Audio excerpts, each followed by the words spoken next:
If you're enjoying Pigoted Podcast, then why not sign up to our Patreon? You can find it at patreon.com/pigoted, and on there you get loads of extra benefits, such as early access to episodes. You get access to Pigoted Extra, which is extra content from our guests, usually about 45 minutes to an hour long of extra content every single week. You get merchandise, you get to ask questions, you get to be part of our Discord community. We have a Discord server where people chat and ask questions and discuss topics that have been brought up on the podcast. You get all that through Patreon, and it starts from just £3 a month. Plus, you'll be supporting the podcast. You'll be helping the podcast to grow, helping us to fund bigger and better guests and to pay for all the editing and that kind of thing. So please, if you are enjoying Pigoted, then think about signing up and becoming a Patreon from just £3 a month over at patreon.com/pigoted.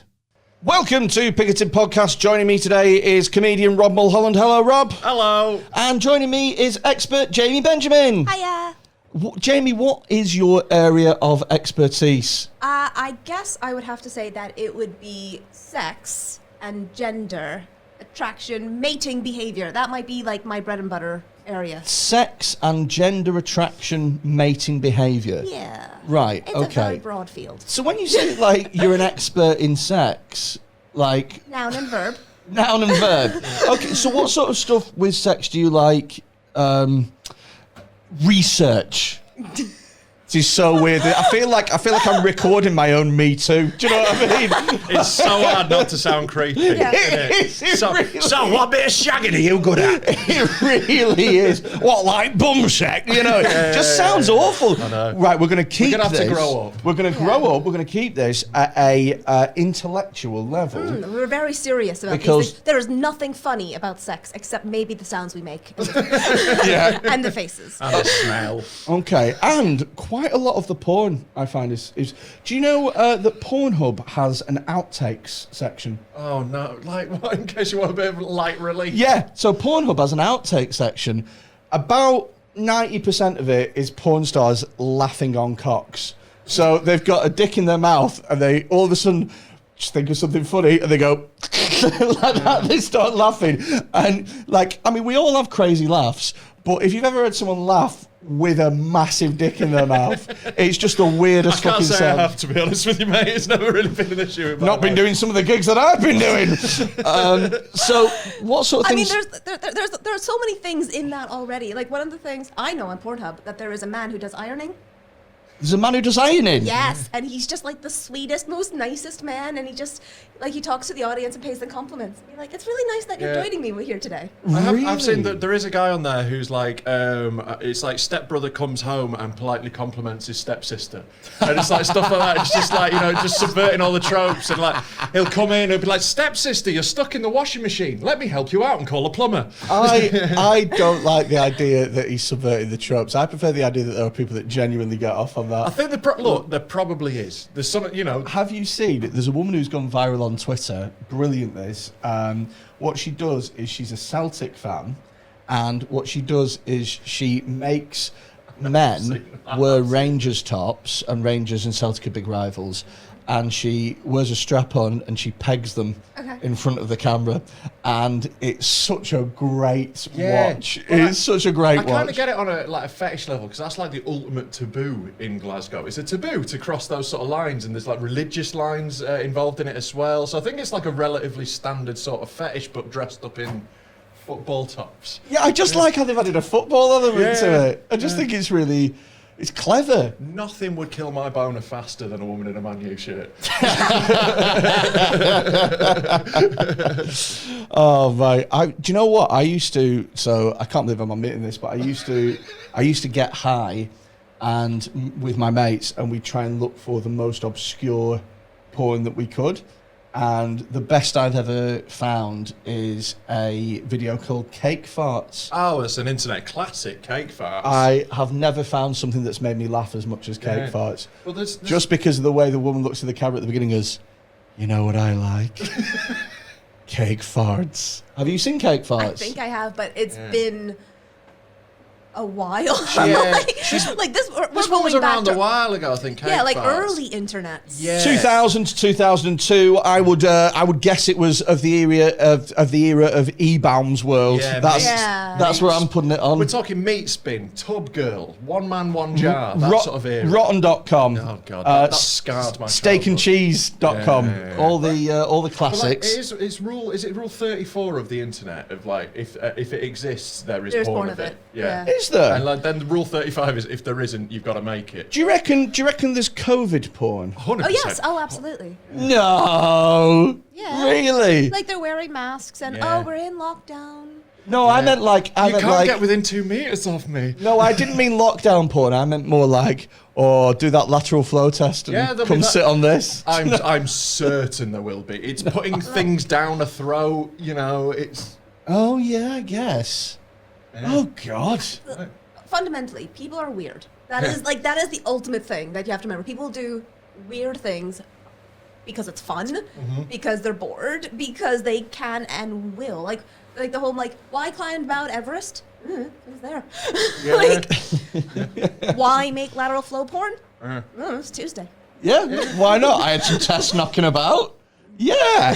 Okay. And beyond all the obvious horrors, there's a few things that I could see why there would be sexy about COVID. The masks, the sort of anonymity. That's Ooh, the the thing. latex gloves. There you go. You see the medicalness of it. That's the whole thing. So, because you're an expert in sex. More so than noun. Okay. It's one of those things because there's a lot of stuff that happens before sex. If you Okay. think about it. You have to meet another person. You have to like the other person. And I use Not that word necessarily. like very broadly. Do you ever? Yeah, you know I catch your meaning. Yeah.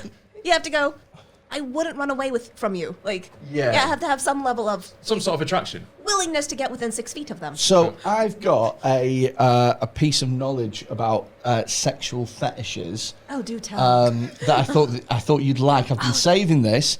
I found it on TikTok, so you know it's true. Remember when we all thought Wikipedia was unreliable, and then along came TikTok. Do you know what? Hold me coat. Do you know what? Every once in a while I'll be scrolling TikTok and there'll be some bloke who's like, here are the top 3 cryptocurrencies you need to get in on right now. And it's like, if anyone falls for that, you deserve to lose your know. fucking money. You crazy. deserve it. Anywho, right? Do you know, and both feel free to have a guess, do you know what the most common sexual fetish is? Just to clarify, are we talking fetish, like an actual paraphilia? Because hold on, or a kink? 'Cause they are very different things. I don't know. There we go. Right, so Can you what explain is the difference? So what's a paraphilia? Paraphilia is essentially that anything else other than this doesn't work. Right, so you have to have that. So, say it was balloons. Oh. If there's not a balloon in the room, you can't.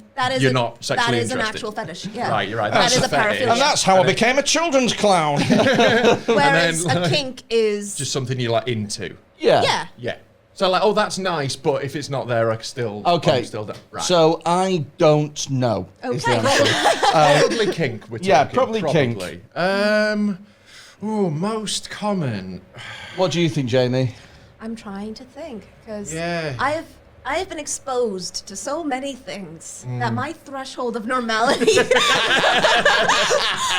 It's like somebody watches loads of horror films. They can't see what's the most popular horror film, like Scream or something like that. They have to be like, is it Baz Luhrmann's 1987 classic? I'll be honest. My lifestyle in my 20s has done the exact same thing to me. It's just yeah. I don't know. I would guess it would be some sort of relatively an authority thing. I would guess so. Like Something like schoolgirl cosplay role-playing. schoolgirl or medical or something like that. Doctors and nurses, something like that. I think some sort of authority figure that we all come in contact with. Think less role-play Right. and more specific part of the body. Oh, feet. Feet! Yes, 100%. You know that because if you put any famous woman's name into Google, feet will be one of the autocompletes. So, Yeah, I cannot explain that shit. so Sorry. feet. No, I can't either. So- I'm the opposite of a foot fetish. Well, I think they are the will. worst I part will of the tell body. you why foot fetishes exist right now. Prepare for your mind to be blown. According to According to science. Oh, okay then. I believe it was Dr. Science from Science University. Oh, he's an expert in sexology. He is an expert in sexology. Yeah. Actually, she. I don't know why you gendered it. Oh my. That is actually. There's a whole field of research on why I would gender it. But go on. That's your own. That's your own prejudices coming to this. Dr. Science from Science University is in fact non-binary because I have not put a gender on them because and this is going to surprise you, made it up.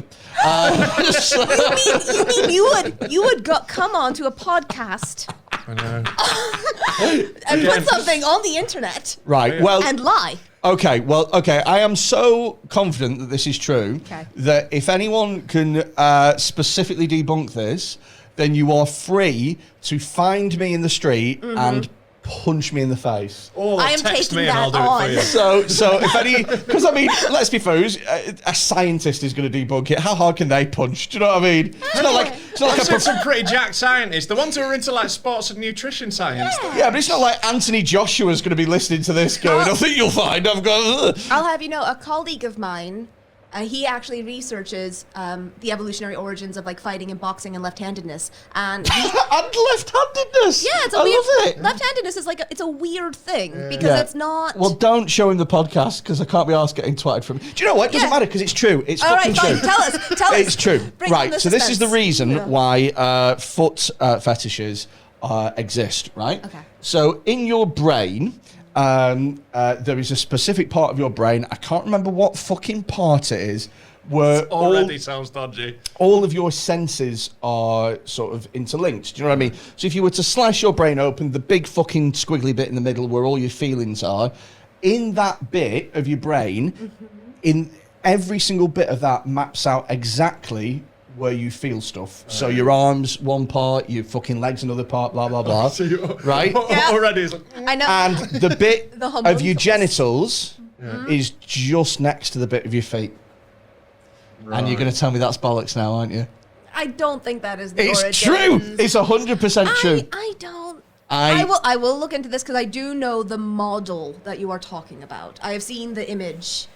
Like it's the brain homunculus or something, and it maps Yes, out. that sounds right. Munculus. That sounds like a word that I remember. And I am vaguely familiar with that. It's I'll come back to you on it. How's Genitals that? I are will next- actually come back to you on that. Yes, genitals are next to feet. This is what I'm saying. So that's why it's so popular. that's why we get Tarantino films. I thought his thing was choking. No, it's feet. Watch his films. Like that's why Uma Thurman's in all his films. 'cause Yeah, he I loves was her just about. feet. She is I beautiful. was If just you about watch to any say. of his films, there are so many lingering shots of naked So women's feet. the amount of Right. times in Kill Bill Yeah. where Uma Thurman's feet are in a close-up and she's just manoeuvring past broken glass. Yeah. Once that might be an acceptable shot. Yeah. But 11 times. Honestly, once Yeah. you notice it, it's everywhere. It's his fetish. Oh, he's super into. He's arranged his whole life around photographing Uma Thurman's feet. Are there any fetishes that you just don't get? Like you look at them and you go, No, but I will tell you that the balloons, I think that is my favorite fetish because I can understand it in a really weird way. It maps out so perfectly when you think about it. So, I mean, there are two types of balloon fetishes from my understanding. yeah, there's the poppers and the keepers. Yeah, the inflators. Yeah. So Right. I've the watched. inflating is the bit that they're into all the popping. Yeah, so I've Yeah. watched a thing on YouTube. I of think the we might have dude watched the same who- document. He's Yeah. American, of course he fucking is. No offense to your country, but you are the home of weird things. I think Japan's got something to say about that. I think Japan has got some skin in that game, to be honest with you, mate. Yeah, I mean, you're getting run close. we can acknowledge America. Very strange things come from America. Hi. That's Yeah, indisputable. There is there is a bloke, and his whole fucking room is full of balloons, and he's got big ones and small ones, but also as well. I know this sounds weird, but if you had to draw a man that was sexually attracted to balloons, Sure. you would draw that man, wouldn't you? Like he very much looks like, and I don't even know that that's a thing, but he does look like once he says, "I'm sexually attracted to balloons," you don't go, "No, you never." You go, "Yeah." Anyway, so why is the balloon one? Oh, because in the blowing up of balloons, there's a lot of anticipation. There's a lot of Tension. build up. Exactly, and so you can kind of map it onto. But so it's like being on hold.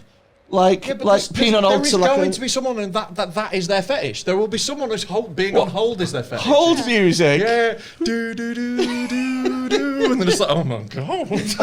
I just get really turned on whenever I hear Greensleeve. Yeah, my call is important to you. So you like the balloon one's good for you? Like you think that was? It makes sense. I can understand you can how see the root of somebody. it. Yeah, exactly. It's just a bit of weird rewiring of the anticipation and the excitement. It just kind of got latched on to something that you go, what? Is there any bits where you go, I don't understand that at all?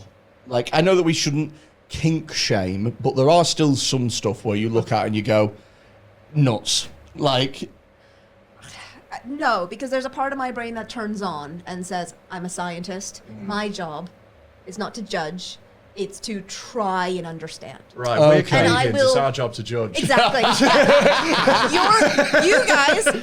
You guys can kink shame all you like. My job is to sit there and go, what is the mechanism? I only kink Is shame it- people can whose I- kink is kink shaming. That's what I do. so And you so should feel bad about are that. there ones? Are there ones that you think are weird? Well, John McAfee, God rest him, has just gone. He was a big poo fetishist and would Was get. he? would I get knew women. loads of stuff about John McAfee, but not his Right. poo fetish. Oh right, watch the documentary about him. It's mad. He was in the he basically ran away to the jungle because he was on the run. from Belize. murder. He was a real bad guy. Yeah, he believed. And he had basically a bunch of women who would live in his house as housekeepers, and their only real duty was every now and again he'd be like, right, it's your turn, get in the hammock. Right, and they get in the hammock, they had a hole cut out, and he'd lie underneath them and they'd poo in his mouth. And would do nothing else. They were all like, he didn't touch himself, we didn't have sex or anything. So that I don't get. Well, okay, so Freddie just had this really massive reaction. yeah. Yeah, so there were different kinds of disgust. Yeah. Like there's a pathogen disgust. So Yeah.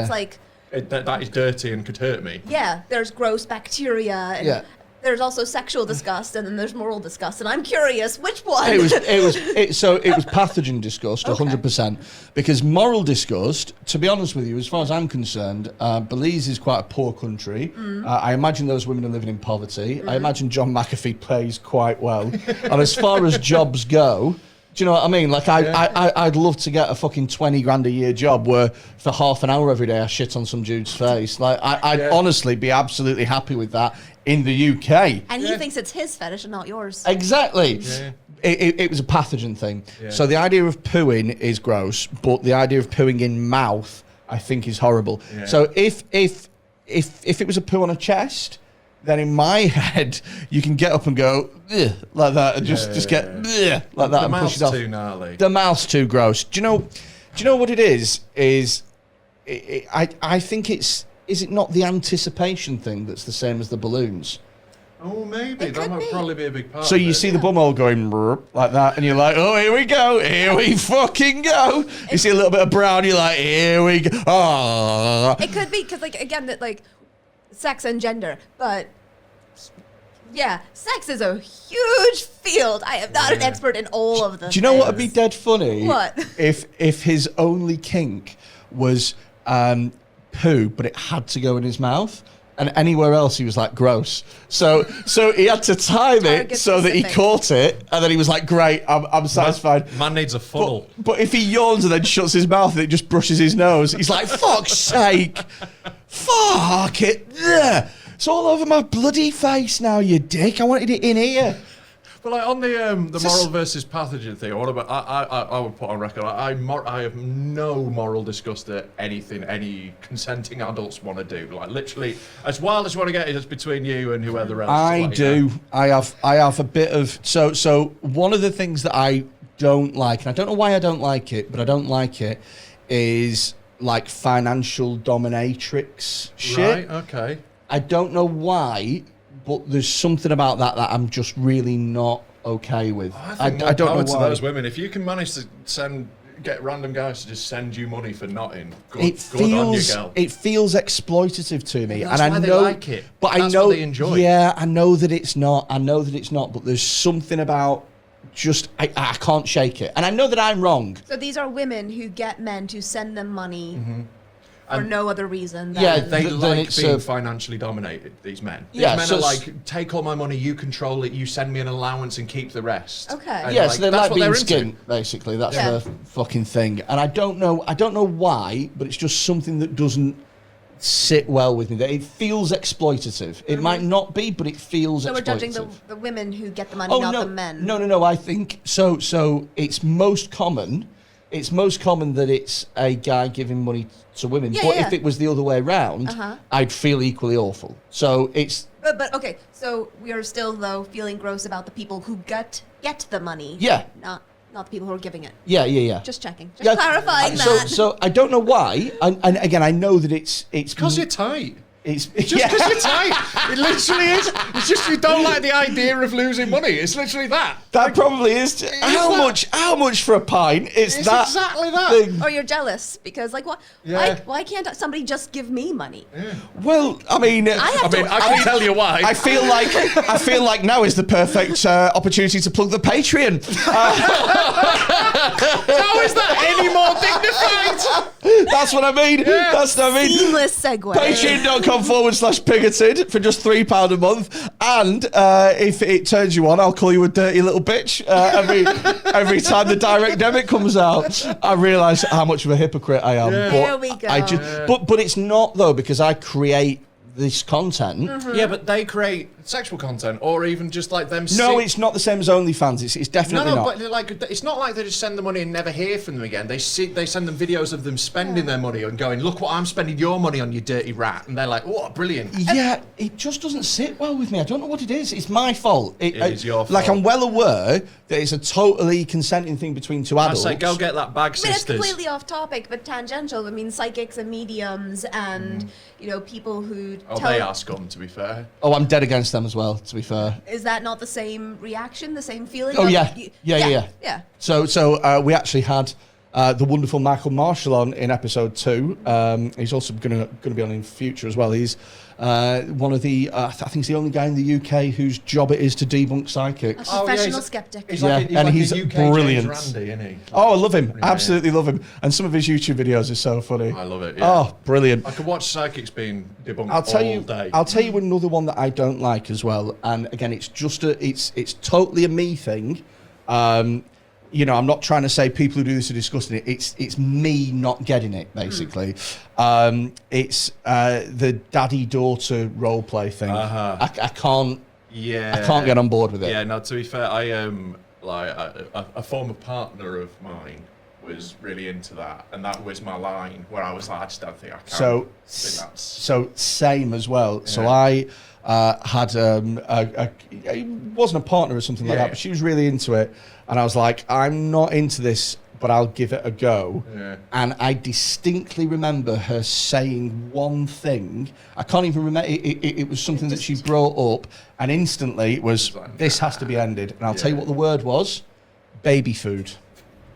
Oh, okay. As soon as I heard that, Yeah. I was done. I was like, I'm out. But it is- I'm cashing my chips in. We're done. So, what attracted to her to begin with then? She was attractive and had a nice personality. And It wasn't the feet. seemed like a nice person. No. Well, they were in little baby mittens to start with, so I didn't know. It was just. But I mean, I was trying to be open-minded with it, and it wasn't really. It wasn't my thing. It's just an extension of like a lot of fetishes come under like sort of power play. Like a lot of them are just different dressings on the same thing of like someone in a position of authority and someone dominant submissive. It's the same thing. Yeah, it was a little too rich for my blood, but if that's what you I think it depends how much you get into it. Maybe for me. So how I much? think you've got to be all the way in. If you're halfway committed, it's weird. No, If you're fully in. No, I'm the other way around. I think that if you're like, God, like that, if that's your level of acting, then I can get on board with it. But if you're like, we need a cot, I'm like, nope. Do you know what I mean? Like, All right, I feel like commit to the bit, but props is too far. props. Yeah, the minute that you're doing a fucking shot round Mothercare, the minute you treat a Mothercare like an Ann Summers, that's too much for me. It's like a stand-up set. If you're bringing props, I don't respect you. So your thing. I mean, I don't just want to talk about sex, Yeah, I was even gonna though say, that's like, exactly what we have gone been doing. around those Right? houses. Like, again, not the thing I'm actually the expert in, But but it's what so we- much more interesting. But what we're doing is we're treating this like an Edinburgh show. Yeah. We're getting all the funny material out at the beginning. Yeah. And now when we do deep philosophical discussions... Oh, yeah. Let's get some stars in the bank, Freddie. Yeah, exactly. We've got the audience on side, and now for the critics. So you also look at attraction and Yes. gender attraction and how Yeah. attraction is formed. Because, that's what I was saying before, is that prior to the actual sexual act, loads of things happen along the way. Because you have to meet somebody, you have to like them, and you know, if you have a choice between A, B, or C, why choose A over B? And not only that, but why do women go one way and men go another way? And Do you know- again, why feet? Because like that is not the sexiest part of the body. No. Yeah. I've heard that it's because... Yeah. No. This came from Dr. Science of Science University. You know, I'm going to peer review It's that pronounced paper. Shiensei.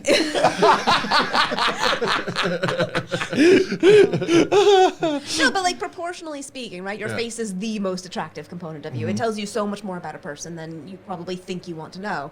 And then after that, for like women, it's their hip to waist ratios. Those are like the the Yeah. sexy things that we look for. Do you know Like what? forearms. Women are dead into forearms, I find, when I talk to them. That's the thing that comes up constantly. Yes, and Height. height's a I'm big 6'7", so I'm proper glad fine. for that one. Yeah, because you fine. are as well, and I don't mean this to slight you. I'm but sure this is going to be lovely. aside from your height, Yeah. you are a conventionally very ugly man.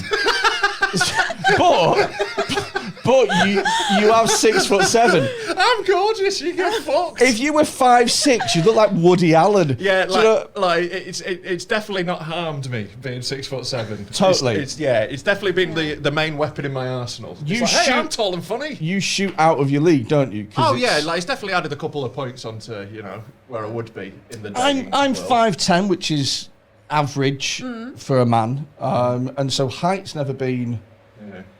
like I'm not It's tall not a enough. problem, but it's also not like a selling point. Totally. So Yeah. so it's not tall enough for women to go, oh, you're really tall, but it's not short enough for women to go, Nah, it's too short. he's too short. Yeah. Do you know what I have found as well? And I swear that this is a thing, and you are going to tell me otherwise. I can tell. I Right. can already tell. I this love this. too. This is what I love about this show is I've become an expert when an expert looks at me and goes, "You're talking out your ass." Yeah. Because they I go, love that moment when you're halfway Yeah. through a sentence. They're like, because they're super polite. They're all wonderful people, but they can't help but go, "This is bollocks." They just can't help it. So, right? Yes. Every woman that I've been in like a proper serious relationship with, their fathers have been overweight. Okay. And I am convinced that their fathers being overweight has made them more receptive to like dating a bigger guy or wanting to date a bigger guy. it's interesting because my girlfriend's dad is actually salad fingers.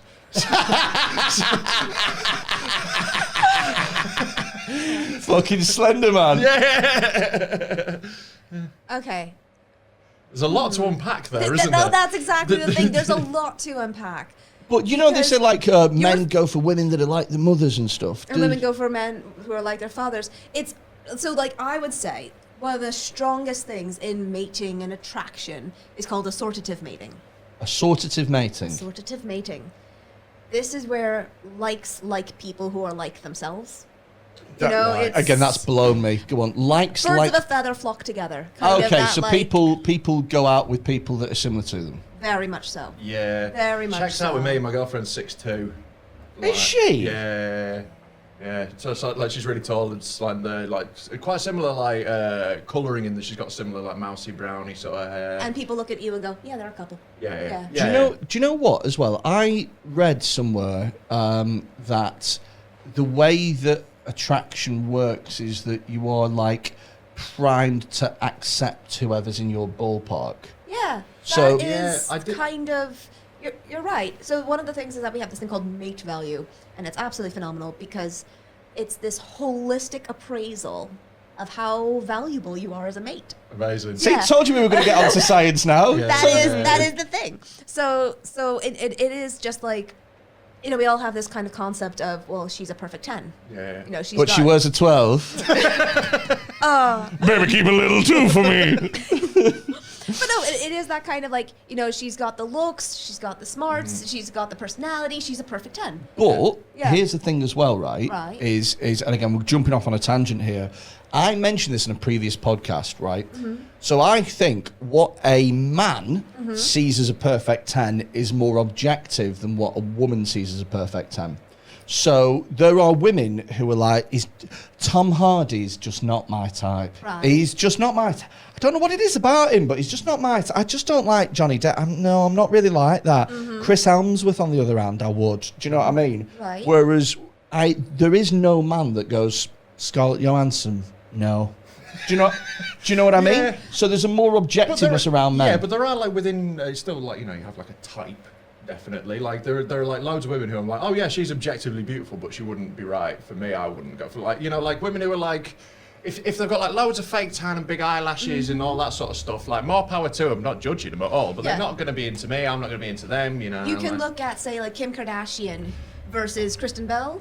Yeah, maybe, yeah. The cute blonde pixie versus the Exactly. bombshell brunette. Exactly. Very different women. I'm going Both cute blonde gorgeous. pixie 100% of the time. Yeah, but if Kim Kardashian came up to you and said, Rob, listen, for some unknown reason, I want to have sex with you. Nah, I respect my boy Kanye too much. You wouldn't.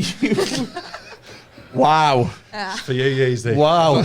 Ladies and gentlemen, welcome to the whitest thing ever caught on film. No, like, But I yeah, no, like, well, you know, like it's a different thing. But like, yeah, but like, obviously, like, would sleep with and would be in a relationship with are very two different standards. But for me. I think that might be the case for men, but maybe not women, or am I wrong? Okay, unpacking that a bit further, because yes, that is totally a different case between men and women. There was this really famous study that was done on a university campus, right? Where they got these, you know, lab assistants to approach random people on campus and say something like, sorry, excuse me, but I've noticed you around campus and I think you're really, you know, attractive. How would you feel about going back to mine and having sex right now? And so they had the male participant, the male, I think I already- yeah, right? I wonder where this is going. The fact that this even had to be an experiment is baffling to me. Excuse me, I'm after some funding. I want to see. I told you it's like a classic, you know, building of the field of sex and attraction research. You know, yeah, surprisingly, the men were like, yeah, all right then. And the women were like, no, Yeah. who are you? I can't believe that even made it to funding point. Yeah, but you had to do the research. And then, Yeah. you know, you follow up on that and you go, why is that the case? Okay. What is it about that? What is it about men that makes them go, yes, I will do that, versus women who go, no. Can I hazard a guess? Okay, please do. So, do you want to also hazard a guess? Yeah, I'll hazard a guess. So my guess Uh-huh. would be that it's a safety issue. Okay. So I think that a man going back to a woman's apartment to have sex exhibits relatively low risk, whereas a woman going back to a man's apartment that she doesn't know is more risk, but also if the man is so forward as to just literally go and say that straight away, I think they'll be even more on guard. So I think it's like a survival thing where they go, that's going to be a dangerous situation. It's also just lower stakes for men having sex in general. Like, we're not going to have to carry a baby, potentially. You know, when you get down to like an evolutionary standpoint, like men have, like, you know, we can just go at the end, and that's the end of it. You know? So what you're talking about there is called the minimal parental investment. That is, Oh, there we go. That is literally what Yes, it there's is. a concept. Well The Dwight done. York theory. Like, if I had a scoreboard here, I'd be like, one. Yes. Like, no, you each get a point there. All right, okay. Yeah, because absolutely. Yay! Go team! Well done, both of you. I'm so proud. I don't even. I don't Are we even going to get a little gold star? I might just do that. Yeah, no, so the minimal parental investment, because you're absolutely right. Women, or the female of our species at least, because it will differ, Sure. but the female of our species, you know, gestation, lactation, postnatal care, that's a fuck ton of calories. I think I once read that it takes like 20,000 or 100,000 calories to have an infant. Yeah. And also, like, I can have sex with one man and have one kid. The man can have sex with 100 women and have 100 kids. Like, there is that limitation. Sure. So, as the female of the species, who do you choose to have kids with when you have such a limited capacity to pass on your genes. Which genes are you going to go for? Am I going to go for these genes or those? Carefully. And there's a whole lot of choices and trade-offs and strategies to take into account. And none of this is like at the conscious level, hypothetically. I do think with modern dating, there is a lot more strategic going on. Oh, 100%. Like, it's a lot more laid out of like a tick list sort of thing. But it's the same thing underneath it, isn't it? He's 6'4", but this one owns a car. Are those things equal? I don't know. That's what I'm trying to figure out in my research, at least, is at what point does height become equivalent to owning a Ferrari? Oh, I can very much tell you it's 6'7". It's got me out of being a poor bastard for a long time. So there's that minimal parental investment in a nutshell. Is that obligatory effort of reproduction, and then similarly that the female of the species is smaller and weaker, and so there is that heightened risk of she couldn't danger. There is a physical danger and a reproductive danger, because reproduction is not always a choice from an evolutionary perspective. Okay, so you mentioned that part of your research is working off that trade-off. At what point is height the equivalent to a Ferrari, etc. So like, men know that like there are certain things that women find attractive. Like, for example, height is obviously a major one.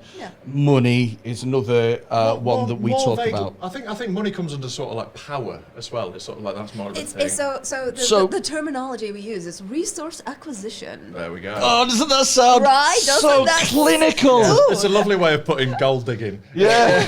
Now, I ain't saying she a resource acquisitionist, but she ain't messing with no pro resource acquisitionist. Get down, girl. Go ahead, get down. Well, but it's true. So some of the like weird gender and sex differences we see, like men wear Rolex watches, they buy flashy cars, and women do engage in some of this expensive. I've got the big boy Casio on today. Ooh. You've already mentioned your take, and it's fine. But it's why do men buy the dinners and pay for the drinks? And it's demonstrating that they have the resources to provide. Sure. Should the women be interested in that? So obviously we know that those two things are like a thing, and everyone knows that, right? What point, like, so how important is, for example, physical attractiveness? Okay. Is that as important as what we think? Because I bet it's less important than what we think. So that's the other thing that we have to think about, though, is there are the differences between going to the pub on a Friday night and having a couple of drinks and saying, I'm not going home alone. Yeah. And saying, ooh, I'm going to enter a legally binding contract. I'm just trying to give hope to all the incels that listen to this podcast. Just trying to give them a hope to cling on to. You know what I love? Okay, one quick fun fact about the incels. Yeah. Started by a woman who was, because incels involuntarily celibate. And she was, involuntarily celibate, and she started it online. But she probably wasn't quite as angry about it. She wasn't. She just felt a bit weird and lonely and isolated because. And so she started this online community, and it exploded. Poor woman. Like, I feel for her. Like, she's just like, I'm just not getting any action, and then suddenly she's starting off all these like school shooters. Like, accidentally. Surely a dating app that would match male and female incels together would be incredibly fucking but it's going to be very one-sided. The gender balance is not going to be great on that website. You're going to open the app, there's going to be one swipe, and then it's going to say loading forever. Well, that's the thing. And absolutely, that's the case on Tinder. At the moment, it's wildly stacked. It's like the top 10% of males are competing for the 90% of women out there. It's crazy on Tinder. It's like, from like, because I was single for a bit when Tinder existed, and like seeing the difference between like my female friends on Tinder and me on Tinder, it's just totally different. And like, there's always a direction that I never get right, because there's the left and the right, and I always have to. So you swipe right when you like them, I think, and then you left when you don't. Okay. I think if I remember right. Anyway. Yeah. So men are right. Women are left. Left. Right. Yeah, because with men, the idea is that you cast your net out as far and wide. You have sex with 100 women, you have 100 offspring, and thus your progeny is secured. Men treat it like a fisherman. They throw the net out and then gather all the fish that. The women are like a line fisherman. No, they're more like a very selective vegetable picker. And what they do is they go up like that and then they look and they go, squeeze the avocado. maybe, and then they put it to one side and then they do the other one. Yeah, women are just a lot more restricted in these kinds of ways. Is it not also as well? And again, forgive me if I'm talking out my arse here, because I think whenever you talk about something like this, there's the risk of coming across incredibly narrow-minded and bigoted. Just whenever you talk, Freddie. Yeah, I mean, you think I'd be used to it by now, wouldn't you? But is there not also, like, if women want to, like, select a mate and find a partner and like have a child and stuff, you've got a set window to do that. It's longer than you think, though. Is it? It's a lot longer. Like, it's surprising how much longer that window is than people think. Because people think, oh, by the time you're 35, your fertility drops off. Barren. And and it's not true, actually. It's a lot older than people think. Or 36. doesn't the fact that people believe that sort of render that sort of it's sort of meaningless. If they believe that, then it affects their behaviour still.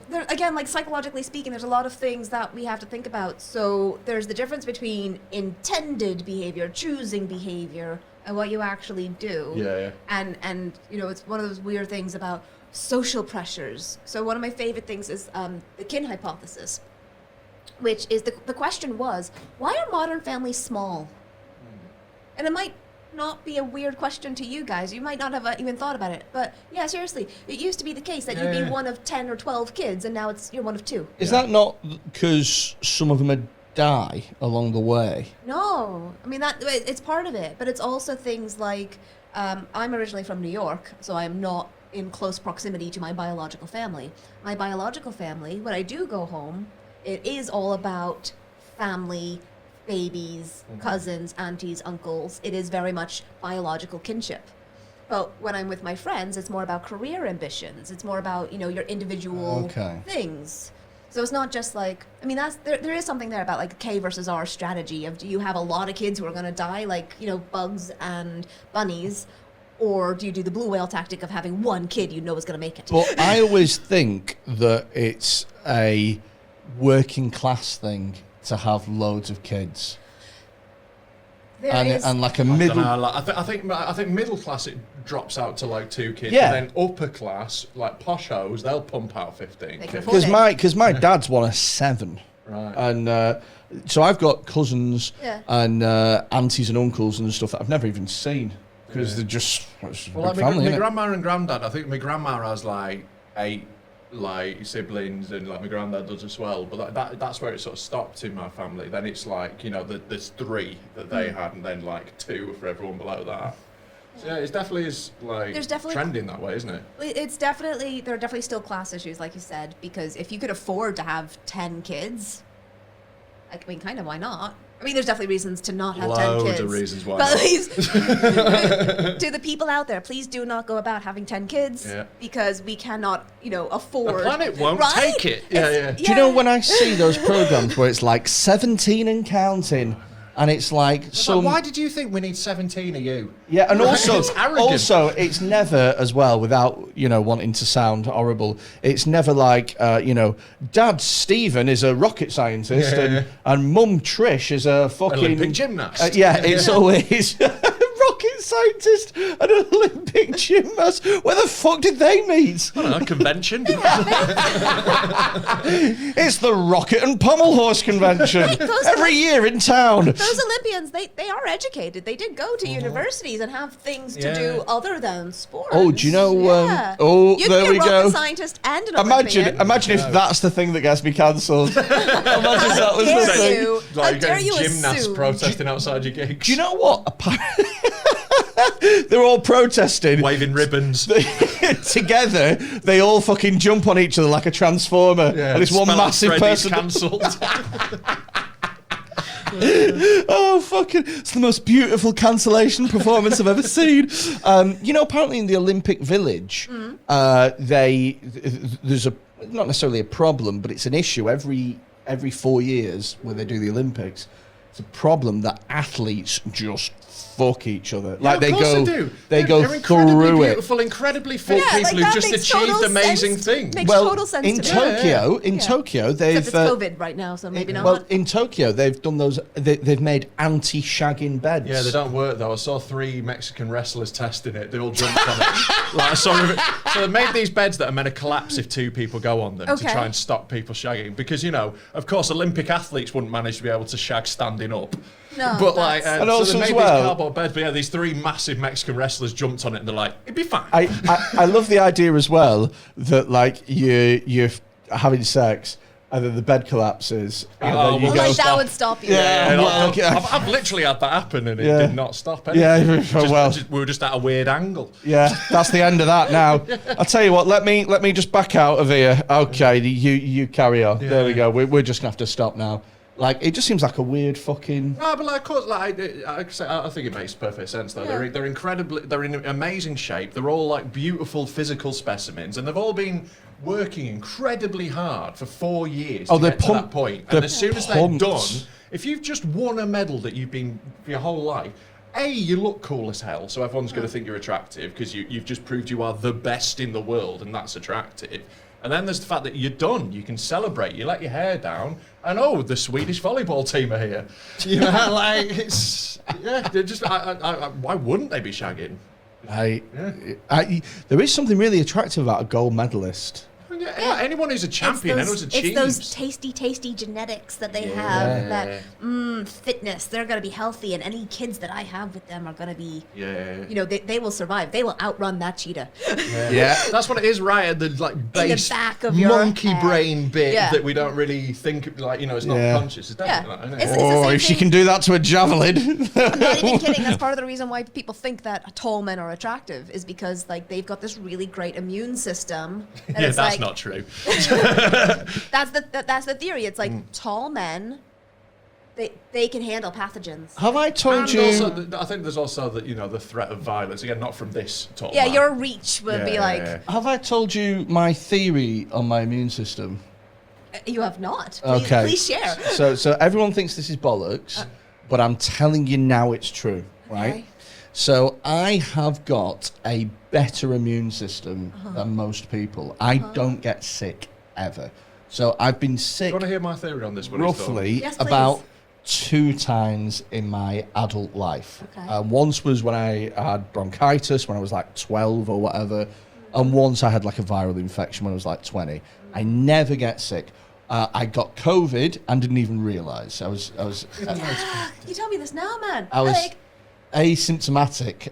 And you know what? I was on the Have a Word podcast, and Adam and Dan were both taking the piss, and they were going, you fat and you used to smoke, so you're not very good. They both had COVID, laid them the fuck out for 2 weeks. Yeah.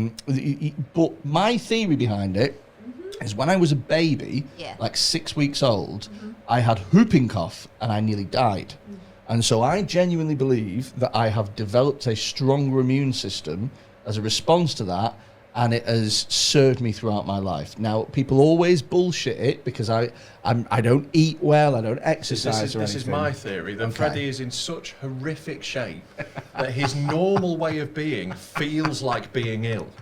So when he gets an illness, he just doesn't notice because he already feels like What, shit like- every day. Like Mr. Burns, where he goes to the doctor and he's Yeah. got all the diseases, Yeah, they're all like and they're all trying to cancelling each push other through out. the door. That's what I think it is, because you smoke, you don't exercise, you don't eat right. So I think it's all Invincible. just cancelled each other out. It's like if one twig comes out, Don't you be collapse. shaking your bloody head like he makes sense. Unbelievable. You're bloody walking home, Dr. Jaime Benjamin. Fucking hell. okay, so testosterone, the manly hormone that makes men. Yeah. It's technically an immunosuppressant. That means it reduces your immune system's ability to do its job. Yeah, that's why I get ill all the time. So are you saying that the reason You've that got I low See, testosterone. see, it's a really counterintuitive thing. I'm gonna see how far you the can take it. reason I get I'm hang about. Yeah, the reason, you get the ill reason because that I don't get sick is because I masturbate loads. No, it's because you've generally got low testosterone, hence the Yeah, tits because as it's well. fucking jobbing out me dick, innit? Is that? Is that? I mean, I wouldn't connect those two things, but no. The idea is like you can, if you've got a really strong immune system, you can handle a lot of testosterone. Okay. It's like I always think of it as like a spring. That if you have like one of those really huge springy coils, Okay. it can handle a lot of pressure pushing down on it. Yeah. So testosterone is like the pressure trying to suppress the immune system. Okay. But if your immune system's super strong, it could take a lot. So just to sort of throw this out there, Yeah. then.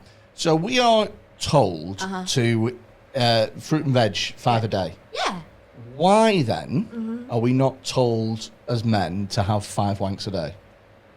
Because That reduces your testosterone. Yeah, which would and testosterone is an immunosuppressant. Yeah, no, Yeah, but but- it's like resistance training. It's like that. That's the theory on it. So because it's a suppressant, Yeah. it's suppressing your immune system more. So your immune system is working harder, so it gets stronger.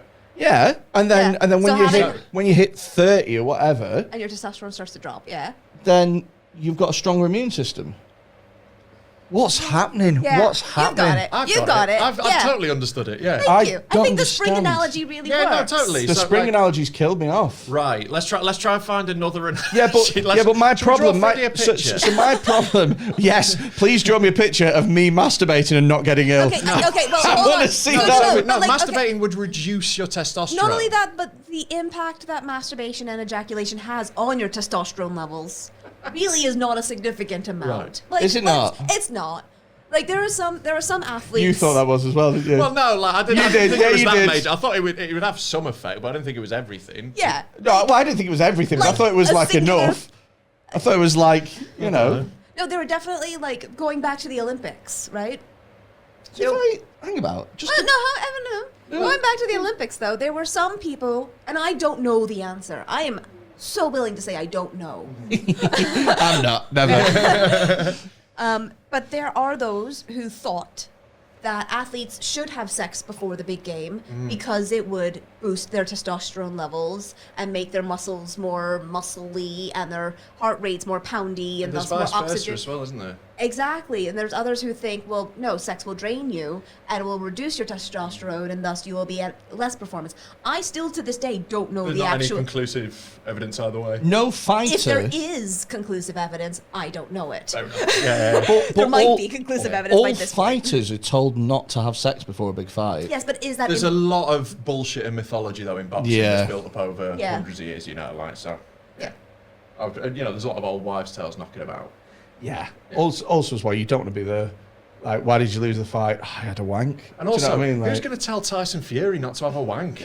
Like, if Tyson Fury wants to have a wank, you just got to let him. yeah. Good choice. Anyway. Don't. I've honestly Yeah. the whole spring thing has just blown my mind. Right.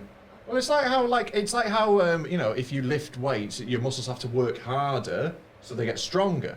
Well, it's So not. if your it's- if your, but if it's your not- immune yeah. system's No, but fighting it's testosterone, no, but it's not though because when you stop lifting weights, Yeah. your muscles go away.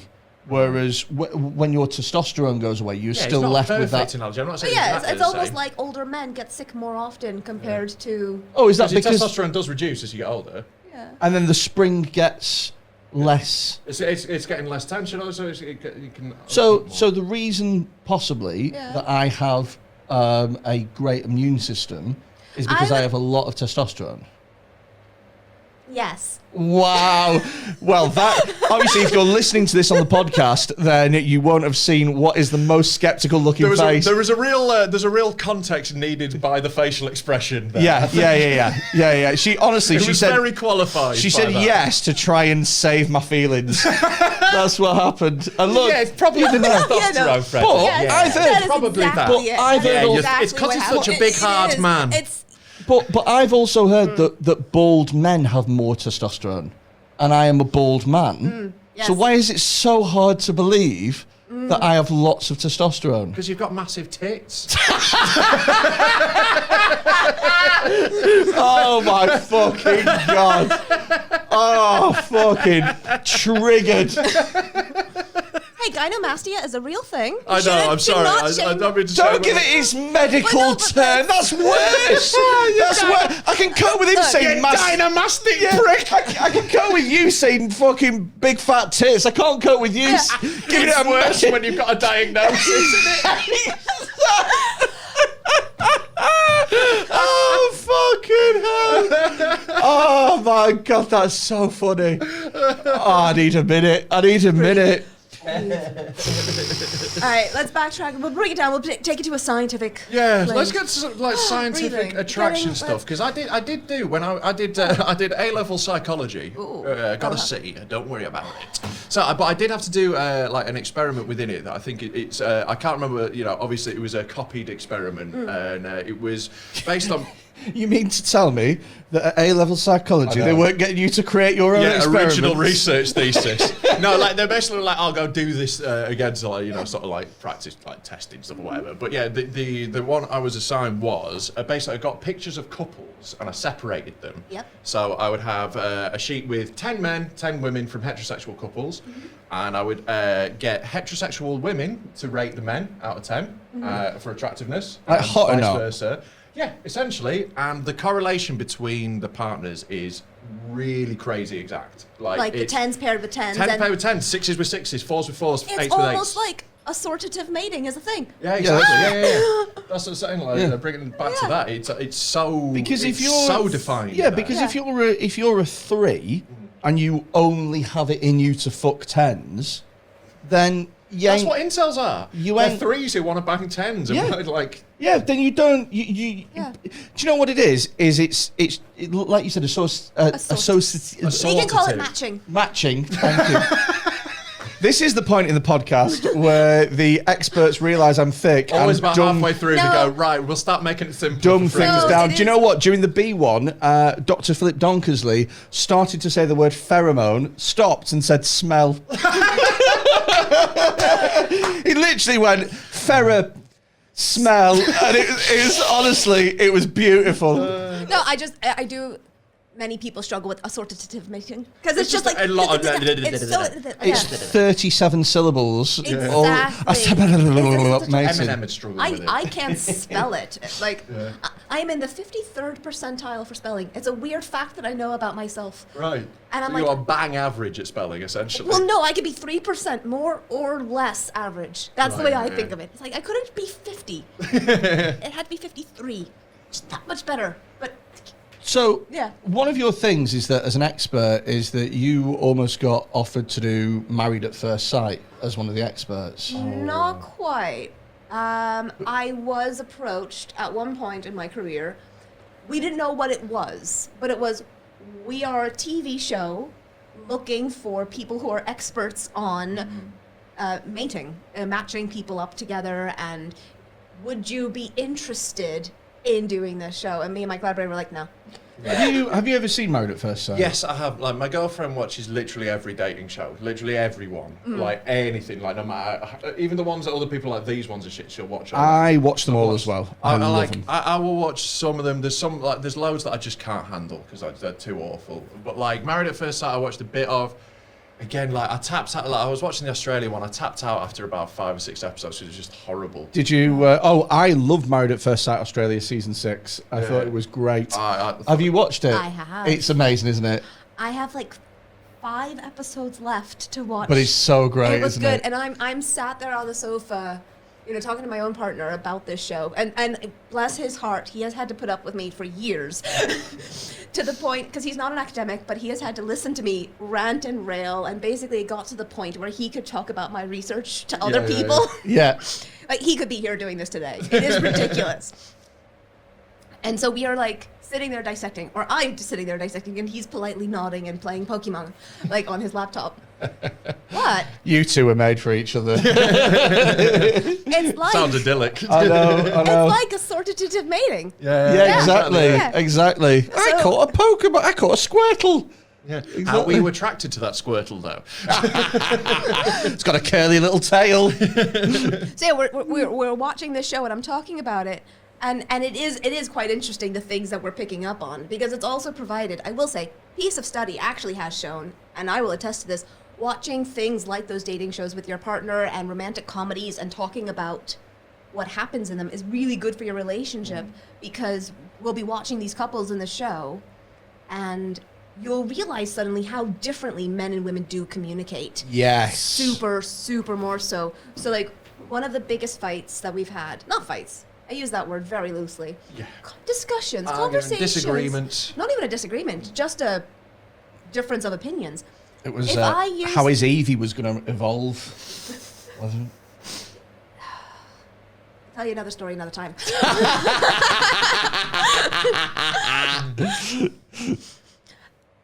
But we were having this conversation about we had friends visit us recently with our new baby, and we were talking about their relationship.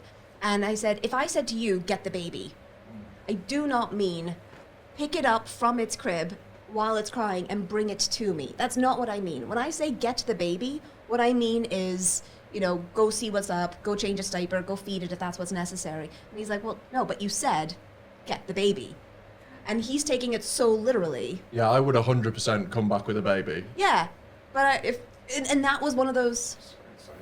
Yeah, the screensavers are on, and I've no idea. We've been talking for way too long then. Ignore it. It's fine. Carry on. Yeah, but it's one of I know those how to things fix of it if you want. like he took it so literally of get.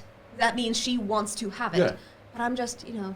And that was a big argument for you guys. It wasn't a big argument. It was like one of It was those. more just a point where you were like, oh, we're communicating totally differently. Yeah, it was one of those, again, like really insightful moments of, oh my God, we really are speaking or using words so differently. We are, I think men in general, we are a lot more literal. I Yeah. think we're a lot more point A to point B without, you know, like, yeah, I think there's a lot more sort of allegory and metaphor and stuff in But it's- female communication generally. Oh, yeah. Oh, absolutely. But sometimes it's just about like the definition. So another conversation I once had with somebody was about student accommodation for exams, or how do we accommodate students for their exams? And I'm talking about, you know, accommodating our students, and they're like, what does housing have to do with anything? And I realized that for them, the word accommodate just refers to housing, but for me, it's like, how do you give them extra time, give them, you know, the resources they need to... Sure. It's much bigger than that. Like, you would accommodate a guest, wouldn't you? You'd bring them Yeah. tea. Yeah. And then suddenly it's like, oh, this word is different for you. Yeah. And so get the baby is pick up, bring over, not take care of, sort that out. Yeah. Because like if it was like, if the kettle is going off and I said, can you get the kettle? Would you just bring it to me, or would you just make the cup of tea for us? Yeah, but the thing is a kettle's got one use. Yeah. And that's to boil water. Yeah. And to... But you know why the kettle's whistling? Yeah. Yeah. Why can't you figure out why the baby's crying? Because there's one solid reason why the kettle is whistling. Uh-huh. Whereas the baby could be crying for many reasons. And you can't figure that out. No, but Okay. It's the implication that I have to figure it out.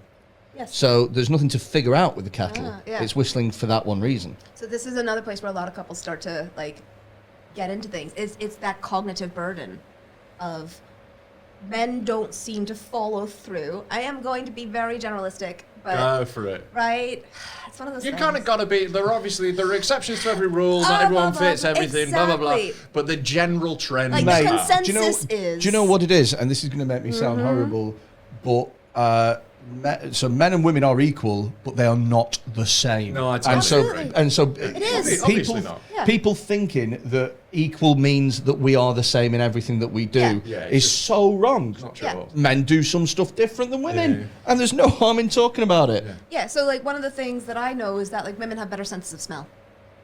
Interesting. I can totally believe like that. yeah. Just thinking back. Yeah, that's definitely got I to can be true. do you know what as well? As a comedian, I think it's fair to say there are quite a lot of comedians on the circuit that fucking stink. Mate, like especially like And there that's is why a they're correla- single. Yeah, well, there is a correlation Well- between how good they are at comedy as well. Far fewer really good comedians stink. There are a couple, Yeah. but loads of the new amateur comedians. If you go to like an open mic comedy night, the stench, it smells like a year 7's locker room. But the thing is I can get that when you come off stage, particularly after you've done 3 shows or whatever, Sure. But you're they're going to turning- smell a bit. They're turning Yeah. up like this. But they That's turn different. up at 7 o'clock fucking stinking, and you go, what's, how, right? And it's always, I think I've met one smelly female comic. Yeah. But like, it's much, much rarer. It's Yeah. much rarer. It's like a... Sorry, my brain does this thing where topics happen, and I am like Rolodexing all of the data that I have in my head. So We've got so little data to go through, so it's easy. Yeah. I don't know if you can have a Rolodex with one card. Do you know this thing about feet? do you know what I heard from a very reliable source? Yeah. It's not Dr. Science, is it? Again. Shiensei. Oh, fuck. But like, I am just wondering. So like, one of the things is that we, hygiene is a mediating factor for attractiveness. So you're gonna be so attractive already, but oh my God, grooming, really, that's sexy. Yeah. If you know how to shower and brush your hair, the ladies are gonna love you. The bar is so low for men. This is what pisses me off with incels. The bar is so low for us, right? Will like if you are clean and you have some ambition, you don't even need to have the good job yet. You just need to like want to be doing better and like not be a creepy weirdo. If you can do those three things, you will be fighting women off. It's insane how low the bar is for us. Also, as well, I always think, and this is probably going off on a tangent a bit, it's kind of related to what you said. So, the most attractive people in the world are people that used to be ugly and then went through a glow up. Mate. Because when they were ugly, they realised that they developed a personality because you got to do something. Mate. You got to get something on your my side. type is ugly ducklings, right? So people, my whole type, because I was a proper weird gonk as a teenager. I know this is hard to believe. Right? Really? I was very like weird, and I grew into myself a lot and everything, and generally I find women who've had the same experience are great. They have the personality. If you were like really cool and good looking as a teenager, generally you're quite boring as an adult. Oh my lord, because they've never needed it. You've not had to learn to chat and use your personality. So if you've got that, but you've grown into your looks as well. If you go back, the complete package. If you ever go back to like a high school reunion and you talk to the hottest person in the year, like in like the final year at school, now I am way too good for the girl who was the hottest in my year. Now I'm way out of her league. The girl who was the hottest in my year is now a lesbian, and she's been in a civil partnership with a gym instructor for like 10 years. Yeah, I know, how cool's that? Yeah. It's like good for her. Success story. Success story. Yeah. No, I would call it that definitely. I'd call that success. Yeah. But she was the hottest girl in her year, but she found never love really. With a gym instructor, sounds fit. But she never really had like boyfriends and stuff. Because she was gay. But everyone. but no. Listen, what I was going to say is that it kind of. Alan Carr didn't have a lot of girlfriends. It mythologized her as like this hard to get. Like no. Just no. No. That's how Dr. Cian said. No, I get it. She became unobtainable person that's like hard to get, and everyone thought it was standards are just dead high, but actually just wasn't keen on that. Yeah. Isn't that cool? Great. Yeah. And I don't know who. I know that the hardest lad in our school. Left school and worked at McDonald's and is still there. Well, to this day. There is no shame in working. Oh, no, absolutely. But he was like the coolest, hardest guy. Yeah. He was like, I'm just working at Mackie D's, innit? Just for the time being, just like getting my shit down. Now he's like 32 and a duty manager. He's like, oops. So he's climbed up the ranks from fry cook to manager, you said? Yeah. Yeah. Don't be a snob. Shame on you. Solidarity. That's right. Yeah. Shame on you. So, do you watch many dating shows? So, like, I watch a few of them, select ones. Which ones do you watch? Well, like, I tell you one I've watched recently that I did not enjoy. Have you seen Sexy Beasts? This is a new one on Netflix. Oh my God, is that the one where they dress? Dress as animals. Oh, please tell me about it. So prosthetics and everything. So they've got full like movie makeup, so it makes them into like an otter or an owl or whatever, and they're all different. So like. There'll be one woman or one guy, and then they meet three of the opposite gender, or I guess if they've got a same-sex one, they might have a same-sex episode. And they go on like a series of dates, and they choose them without ever seeing who they really are. And I'll tell you why I hated the show. I only watched one episode, and I'm done with this. It's because all of the people were gorgeous. So what is the fucking point? When they revealed their makeup, they're all dead fit. Exactly. You would have been delighted with any of them. Surely. the stakes are so much higher if one of them is a fucking minger. Exactly. Or like one of them's like 80. Like you just don't tell him. I don't want to see a game show where a dude can win 3 fabulous holidays. This is it. I want to see one all-inclusive 2 weeks in the Maldives. Yeah. One month in Skegness and you can't leave, and one where like a midget just punches you in the cock. Yeah, you just got to go to Bolivian jail. But like this was it. It was a 21-year-old model was the woman choosing, and it's like, why do you need any fucking help? I'm gonna counter that though, because you're coming at it from like the male short-term perspective here of they're all fit, they're all interchangeable. Then I can have sex with any of them. Baby's done.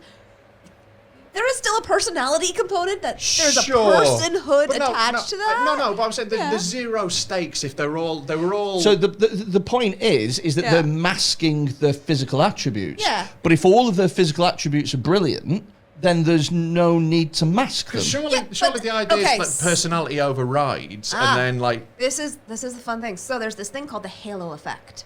It works on people, it works on other things. Yeah. Coca-Cola does this a lot as well.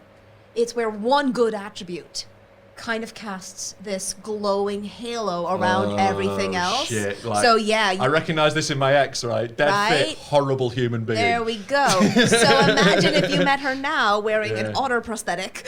Yeah. Would you have had a second date? Yeah, I would have been able to see her body. Them some no, big like- old otter titties. And also, it's a different level of personality that was the issue. You know, there's a lot of surface charm that was fine. But yeah, I know what you mean. But I just think it would have been more interesting if it was people of like, if it was like, you know, people. Just think it was a missed trick in that like you can meet someone who you might not necessarily be attracted to, and you can bond on personality. So you know? can I just take the halo effect and run with it a little bit? Oh, please do, because I've got more to say on that. So, right, another very popular dating show is called Naked Attraction.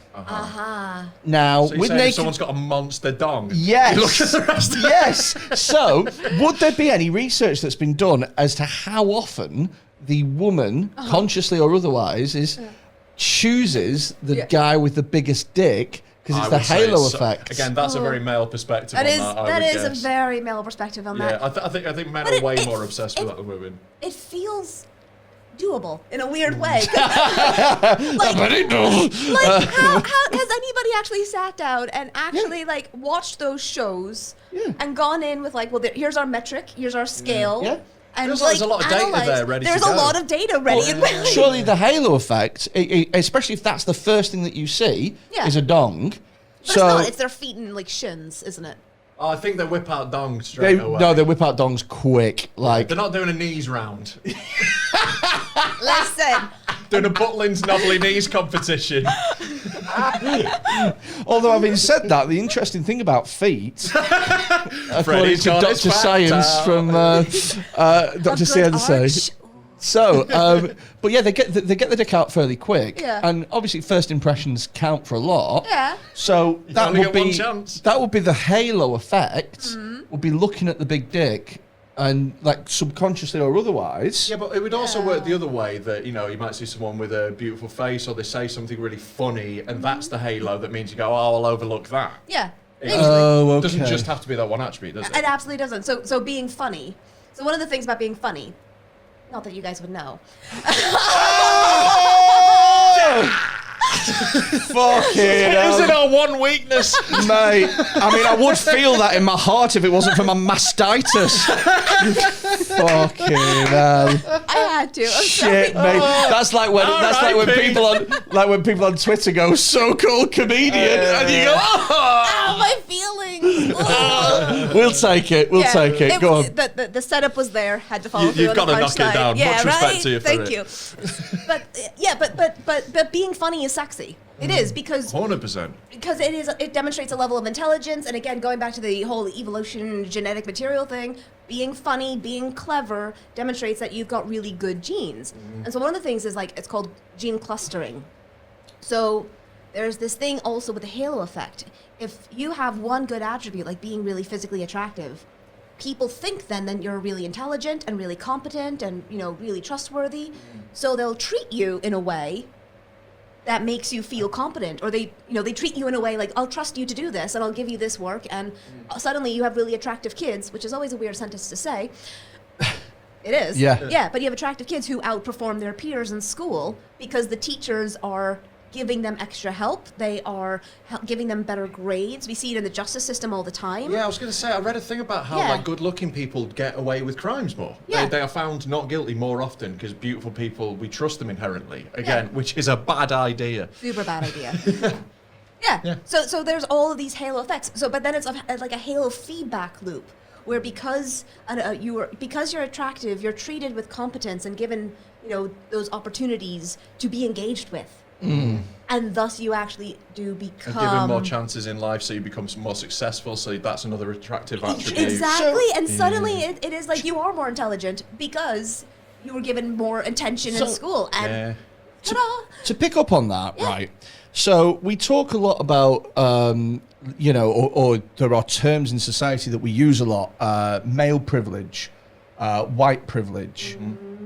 Surely there should be attractive privilege. Oh, there massively There absolutely is. It's a huge, attractive people get paid more for the same job. Yeah, they're more likely to get hired to begin with. There is actually a dollar value people have put on per inch, like how tall you are, and like that correlation has not worked for me. Like, imagine how poor I'd be without it. But yeah, like stuff, There absolutely is. There's a social and professional. Why do we not talk about that? Why do people not? Because the amount of times as a straight white man you get told, check your privilege. Do you know what I mean? Like, and it's fine, whatever. But I've never said that to a fit person. I have. Check your privilege. I think it's because it's none of us can really control certain things. You're white, you're male, deal with it. Like, But there are things that you can do in your choices to address systematic issues like that. Okay. Right? Or you can recognize that, well, as a male member of society, there are certain things that I can do and that other people can't do. And it's recognizing them. So there's one of my favorite things, it's hypocognition. Gonna blow your minds, right? So sexism, right? What is it? Loads of fun. It's off of your hilarious. Yeah. It's provided me with a living. So treating people differently based on sex? Effectively, yeah. And there's different types of it. Okay. So there's hostile sexism and benevolent sexism. So hostile sexism is kind of rooted in this like power dynamic struggle of, feminists are just trying to put men down and women are just putting men on leashes. Whereas benevolent sexism is like, but women are such precious creatures. We really need to take care of them. They can't make decisions for themselves. Yeah, and they're just like, they're really weak. We need to give them a leg up. Men have to help the women to sort themselves out. They're just, they're pure. They just, women wouldn't hurt anybody. If men were in charge of feminism, you'd have had equal rights by now. Yeah. But the thing is, you wouldn't know those terms of a hostile or benevolent sexism. You just think like, if somebody was talking about a woman in that kind of really patronizing way of like, no, we really have to help women in the world. They can't. There are so many. So I know way more people that are benevolent sexism than hostile sexism. I think definitely now, like I think that has flipped in my lifetime. Yeah, totally. So I don't know people that are like, I'll tell you what, she's just a fucking blonde, isn't she? Oh, I do. I'm from a small town in North Yorkshire. No, but I know a lot of people like that. You know people in Preston who are like that. You must do. Not really. Not really. Well, I definitely do anyway. I know the old blokes who used to come in my pub. Like. So maybe one or two people I do know that are still a bit, well, she's just a girl. She can't fucking open. She can't fucking do that by herself. But why is this Cockney in Preston? Don't know where he's gone. I don't know where he's from. Just gruff. He's travelled around. Okay. But I know way more people who are like, no, we really have to sort this out for women. Do you know what I mean? Because they just can't be. Do you know what I mean? So I know more of the latter than the former, definitely. So if you're not aware of those things, you can't see them. And that's the problem. It's hypocognition. You don't have the words for it. You don't have the mechanism in your brain to detect it. Okay. And so now that you can detect it, now that you can detect male privilege, white privilege, ambivalent and hostile sexism, you could go, I know what I'm seeing here. I now have the vocabulary and the ability to recognize it. Have you ever been on a night out with somebody who is just way more attractive than you? And I'm not just talking like. Oh, I have, yeah. I like. Yeah, like I'm not just talking like, oh yeah, they're my friend and they're really pretty. I'm talking like model standard. Mate, going for a drink with Milo McCabe. That's who I was gonna say. So there's a comedian called Milo McCabe, who's really he's a very attractive fella. He's a gorgeous man, and I've literally had it where like I was doing a show at the Edinburgh Festival once, and I was talking to this girl before the show, and I was like, it was all going good, all vibes. Yeah. And it was like a compilation show, and Milo was on with me, and I watched the moment she saw Milo, her interest in me just disappear. Well, I mean, I've been out before with him. It happens. I've been out before with him, and people like women are queuing up to speak to him. Yeah. And I've never experienced that as a dude. Yeah. I'd never even thought that it existed. I thought it was always like something that never happened the other way around. And then when you see it, you go, what? Yeah. The fuck is this? Yeah. What, you mean you don't actually have to go up to people? Yeah. You mean you don't have to try? Yeah. You mean the fish just jump into the boat? Yeah. The fuck is this? Yeah. But it's his reality as well. Yeah. And also as well, he's like very, like, I mean... he's funny and he's like a really nice guy. He's got them good genes. He is a whole... He's got them good genes. His genes are like top of the tree. If I could choose any of my mates to have like a surrogate kid for me, it's Milo, 100%. As well, because he's grown up with that and he's always been an attractive fella, he's used to it and he knows how to handle it. Yeah. Whereas if I went into a nightclub tomorrow... and women queued up to speak to me to try and have sex with me. Just if any woman talked to you. If you didn't immediately run away. Marry me and we'll run away together. but genuinely, I wouldn't know how to fucking... I've had that happen literally, I think twice in my life that women have come up to me out of nowhere and like straight up just been like... Like what? Like, hello, nice to meet you. Oh, no, like that, like more times than that. Like, I think I'm more attractive than you give me credit for. But like, yeah, you're tall. Yeah, that's the hate. It's literally it. It's tall fetishes. It's women with like tall, like honestly, I've had women just come up and be like, "You're the tallest guy." It's literally the halo effect in action. 100%. They look at you and go, "Well, he's poor and ugly, but very tall," and then that overrides everything. I think there's also there's something that niggles in the back of my head. It's just kind of. I can't quite pull out the research on it, but the way faces look, whether you're viewing them top down or bottom up. Right. So like women's faces look more feminine and attractive when looked from the bottom up, and men's faces look more attractive from a lower view. Really? Right? Right? And it makes total sense because it's sexual dimorphism, the physical differences between the sexes of a species. Yeah. So men are taller than women, generally speaking. So men look more masculine and attractive when you're shorter. Also, I think That's interesting. Maybe it's a thing, maybe it's not a thing, but I think that women like to feel smaller than their man. 100%. Like from my that's my experience. From my personal experience, especially because I've always been out with a lot of tall women. I really like tall women, and also it's a great area for me to be in because they're not used to men being that much taller than them. I can wear my heels. Honestly, I kissed my girlfriend on the top of the head once when I was hugging her. And she said it was the first time anyone's ever been able to do that, and she was like getting emotional. But like, she likes it because I make her feel small, even though she's like feminine. Small and like dainty, even though she's dead tall. So like, that's definitely a thing, I'm sure. I would say from my look, it's only anecdotal, but from my experience, Yeah, no, I believe that as well. No, I'm very short. You are how tall are you? 5'2". 5'2". Do you know what's weird is that I wear heels all the time. You sound shorter now that we've mentioned it. No, you've just so tiny. Exactly. Throughout most of the podcast, she's been like, "Hey, I'm a very strong woman with lots of ideas and thoughts." and then suddenly it's like my actual physical. Oh yeah, no, I'm actually so very small. I'm very conscious of this, and thus I wear heels and I make myself taller to be like, yes, I am authority. Listen to me. To ask more things, is there a imagine if she spoke like this for the rest of the thing now. You're so tiny small. Is there a science towards these dating shows and the way they match people up? Yes, there is. It's a bit sketch, if I'm honest. And also, I've had this conversation many times, and it's because I've been ranting about some of the couples that I've been seeing Like, why would you put these people together? Obviously, because it's good TV. That is exactly the producers override it. That's what everybody keeps reminding me. It's like, because you're coming at this from... The aim isn't to produce good couples. No. Like, the aim is to produce good Well, TV. let me tell you this, right? I am a huge fan of dating shows, more than I'd care to admit. And I have watched this season's Love Island. I watch every Love Island. And this season's Love Island has been fucking crap because everyone's just been chill.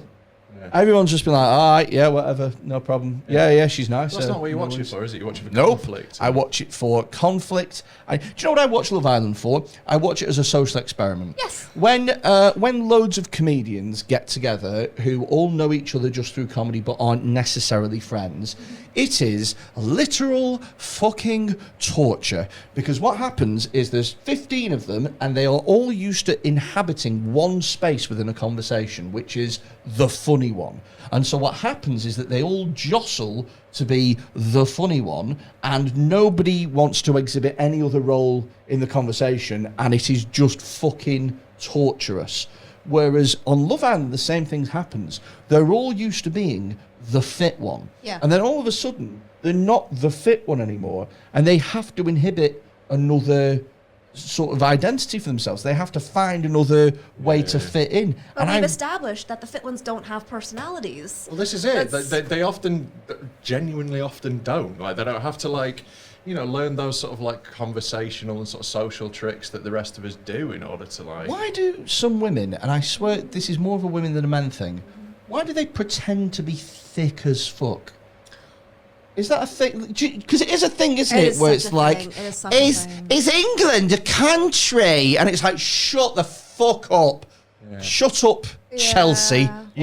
It's been a good strategy on those sort of shows in the past. Though. Like, people who win Big Brother are often too thick to be mean. I don't know. I get really confused. Is it? I would assume it's a sexism thing. I think they're playing on male sexism. I mean, part of it is like I don't think they're pretending. Yeah, some of them are not. Yeah. And I don't mean that like in a super judgmental way, but even like when women do it, when women kind of feign ignorance or feign incompetence or that inability, like I just don't know how to do this. It is coming from like a legit sincere place. Sure. I do. I genuinely believe that. But there is definitely a lot of stigma and judgment and sexism, and also women, we don't have the greatest self-esteem. To be perfectly frank, like our self-esteem as humans, it dips. Ooh, does it dip at 18 to 24? If you think back to when you were in that range, how good you felt about yourself. And prior to that kind of teenage years, it might be even younger, like 13, the teen years, your sense of identity just drops and you have no sense of self, and yeah. Prior to that, you see that like boys and girls have really equivalent levels of self-esteem of like, yeah, I'm cool and I'm smart and I can do things.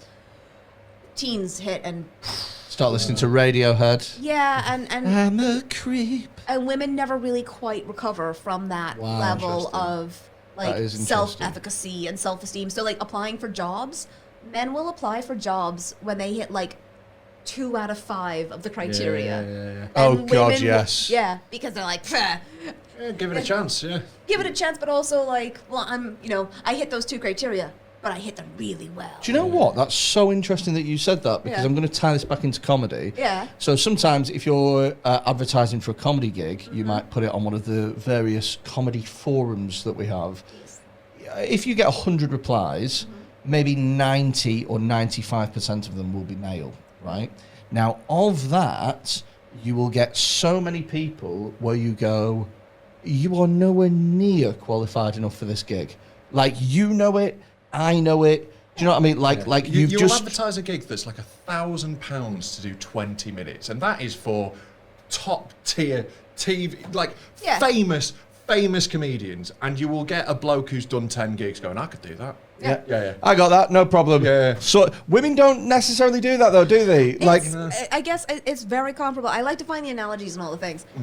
Men play the numbers. Let's be frank. Men roll the will dice. ask out 100 women, sleep with 100 women. They'll do it. They'll apply for 100 jobs. Yeah. Women though, they'll apply for a job, but they meet 4 out of 5 or 5 out of 5 perspectives. They'll have you know, they will be very selective in the 1 or 2 people that they date. They will just be a little bit more cautious. No, I think it's definitely true, and it's the thing I see a lot with like my girlfriend. She's like crazy smart, and her self-esteem's amazing. Like Yeah. she's super self-confident. Yeah. But still, there are times, like particularly like professionally, where she's like, I don't know if I should ask for this or I should do this. And I'm like, the guys around you. She works in a really male-dominated industry as well. Yeah. Like the guys around you are not thinking that. They're not having that conversation with themselves. You Go don't ask know. for it. You don't know that. That's the thing, because we also do know that, you know, it's one of those things that men are dominant, women are bossy.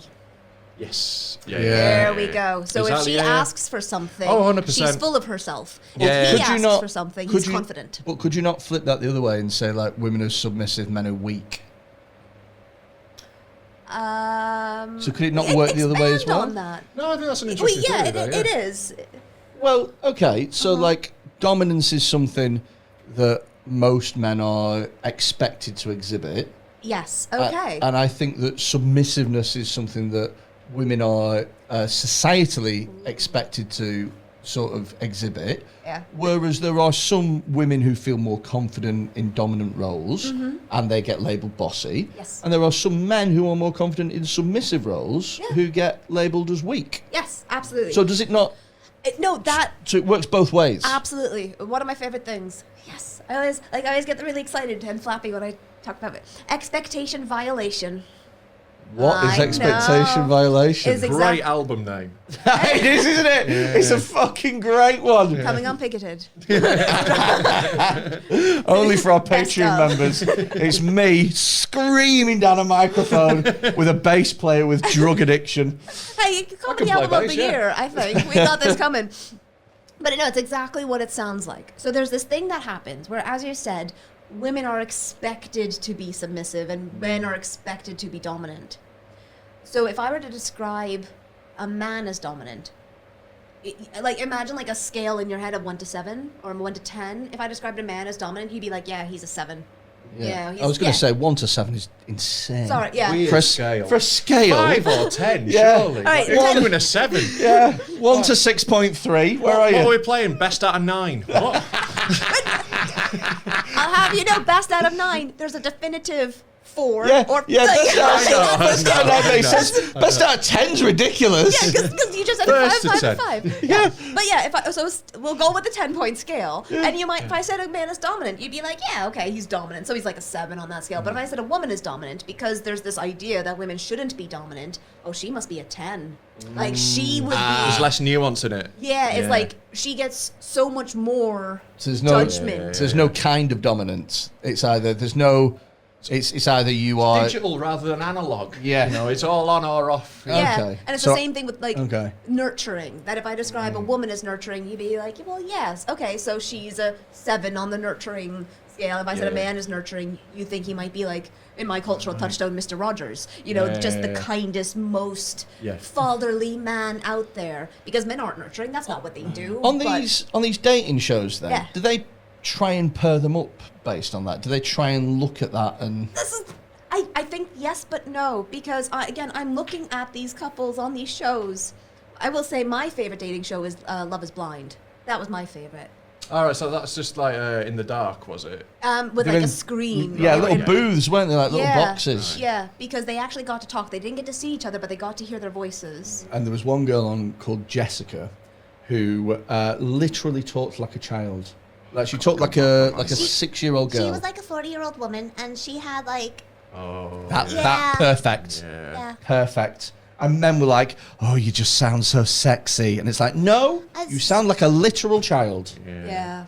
Well, I mean, notice so- how like when I sound like I'm going to be a proper authority on this, Yeah, I drop yeah, my yeah, register. yeah. But like if I'm imitating like Yeah. a child or like an airhead, I'll raise the pitch. Yeah. Yeah, it's Ah. all lots of psych That going is on there. interesting. Oh, But yeah, on the point you were saying about the yes and no, I think what happens in these sort of shows, like judging off like the ratio on like Successfuls to fails. yeah, like Married at First Sight, I think they aim for like 2 or 3 that'll work. Yeah. They aim for 2 or 3 that will be absolute carnage and definitely will not work because it'll be Absolutely. exciting. Yeah. And then they chuck in a couple of guesses. I think that's how it works every time. I think so. I am absolutely They agreeing want with one success story at least, because otherwise the whole thing's a farce. But you don't want them all successful. That's boring. I tend to think if we carry on with the dominant and submissive thing, if you categorize men and women as either being dominant or submissive based on their personalities, I think a dominant partner and a submissive partner work together. I think two dominants work together, but two submissives is a disaster. No, there's so many other personality factors. That's exactly what I was thinking, is because, like, that is such a binary thing. And that's also, like, it's tying into something called social role theory. What? Social role theory. Social role theory. Yes. Long story short, men and women are physically different, right? So if we think historically speaking, that would delegate men to walking far distances to hunt things or plowing fields, manual physical labor. Women, by virtue of their physicality, get childcare. Okay. And thus, we as a society and we as people kind of evolved to play into those roles. Okay. Men providers, women caretakers. Yeah. Yeah. So that's kind of tapping into that, like, binary. There's a breadwinner, there's a caretaker, but that's not where we're really at as a society. There's multiple different personalities. Is it Briggs Meyer that thing where there's like 5 different personality points? I don't do that, but there is the big 5 of, like, openness to experiences, conscientiousness, extroversion. Oh, ocean. Yeah, I like canoe. Just because I'm so subversive.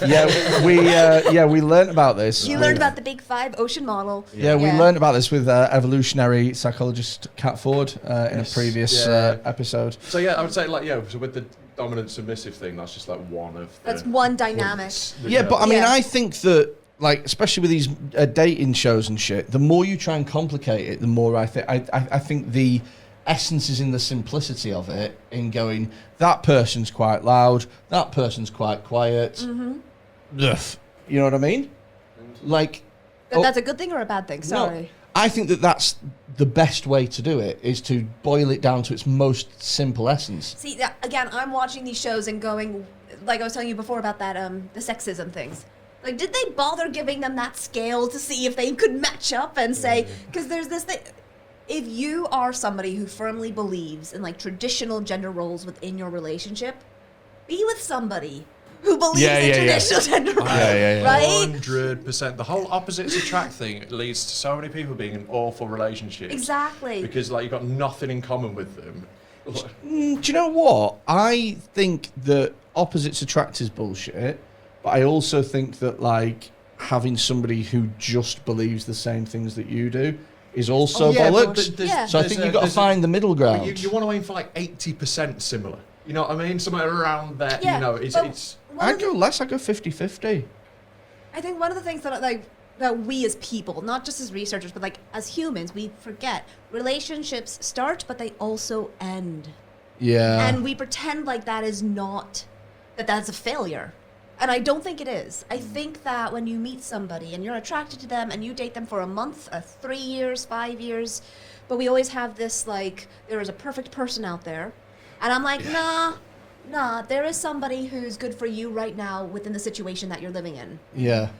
So you need to find the person who's the most compatible with you for right now. Hopefully, you're going to move together on that path, grow together. Yeah. But people change. But people change, and, like, should we pretend that, you know, there's a perfect formula out there for relationships? Yeah. Well, and, that's like, I've got relationships that, you know, have broken up in the past that I would consider completely successful. Yeah. We had a really great time. We didn't, like, there was no animosity afterwards. I think that's a successful relationship. Yeah. To be honest. Yeah, exactly. There's a thing as well in that you can get with somebody that you really like, you still really like them or whatever, but if you've been with somebody for 10 years, then you just grow into different people that aren't right for each other. And it doesn't happen, because the thing is, it takes you ages to notice, because it doesn't happen overnight. It's not like you wake up one day and you go, we're probably not right for each other anymore. Yeah. It's a long, prolonged fucking thing. Yeah. And not only that, but there's so many things to think about. So there's one of these theories of love. It's Sternberg's love triangle. And it's that, like, every type of love that exists has a level of intimacy, which is the liking of somebody. It's if you think about who is your best friend or even your parents, you have a level of intimacy with them. You might not use that word. Yeah. But it is like, I'm going to trust you with my darkest secrets. I feel comfortable coming to you. There's also passion, the sexual attraction element that's going to be there on some level, and commitment. But if you have like an arranged marriage, that can still be love. Yeah. You know, but you are 100% committed to them. You might not trust them in like the intimate way. I know that sounds... Especially after they bundled you in the back of the van. Look, arranged marriages are things within cultures, and it's within this love triangle. It's called empty love because it has commitment, and that's it. Yeah. We are in this relationship. You are my partner. Now, I don't necessarily want to bare my soul to you, but you are my spouse. We will have children. We will have a house. I am committed to this. This is going to work. Oh, God. There's a lot of people who are not in arranged marriages who live in exactly those kind of relationships. A lot, especially like older people, I think, as a generational thing. Like, I think if you look at like our grandparents, that's the sort of, it wasn't necessarily this fiery thing based on this burning love of the one true person. It's like, I need a wife, so I have some kids. Well, do you not think that a lot of people sometimes, this is going to get so depressing, but a lot of people sometimes, they don't marry someone because they love them and they think this is the perfect ideal partner for me, this is the one. They just go, do you know what? You'll do. Oh, yeah, there is an element of like, this is the best I'm getting. Darling, just settle for me. But, but do you not think that they go, right, okay, so you're not perfect, but I can put up with you, and I might be able to do better, but I sure as hell can do an awful lot worse, and I can't be arsed with the rigmarole. It's kind of like... Real love is giving up. Well, it's not this like Disney like fairy tale thing though. It's a lot more like realistic and it's a lot more ongoing. It's a lot more like, rather than it being like, oh, this is the perfect person. Now we're getting into like the deep. We've done the funny. We've done the science. Now we're into the philosophy. Yeah, this is the last bit of the show where we really fucking hammer home the message. Yeah. And then the critics go, my God. Amazing. No, but it's like, so 5 stars. I have a friend and her parents, they met like first day at uni in 19 something. Oh, what a waste. First day of uni. That's freshers week. You at least get freshers week Let me put it to in. you this way. He doesn't own a wallet because she always has a purse. Wow. They share a mobile phone Does together. he own a pair of bollocks? No, he does. But like, they're in they're 70-something years old. And it is adorable. I just can't handle this much noise. They're in her purse. That's what they are. Like, honestly, they are like a wonderful, idyllic. They share a phone. They share a mobile phone. That is trust issues, mate, where I'm from. Same Facebook account. Someone's been cheated. No, John and fucking Joanne. They work at the same things place. do exist. Yeah, like they are Well, such... the problem is people chase that, and that is so rare and so unlikely. Yeah, so they do exist, but they're unicorns. The advice that they gave their kids and me was find someone you can live with. And it was That's great advice. It's as simple as that. Yeah. It is like, can you wake up? My advice, based on science, is find someone who smells good. Yeah. But if you put those two things together...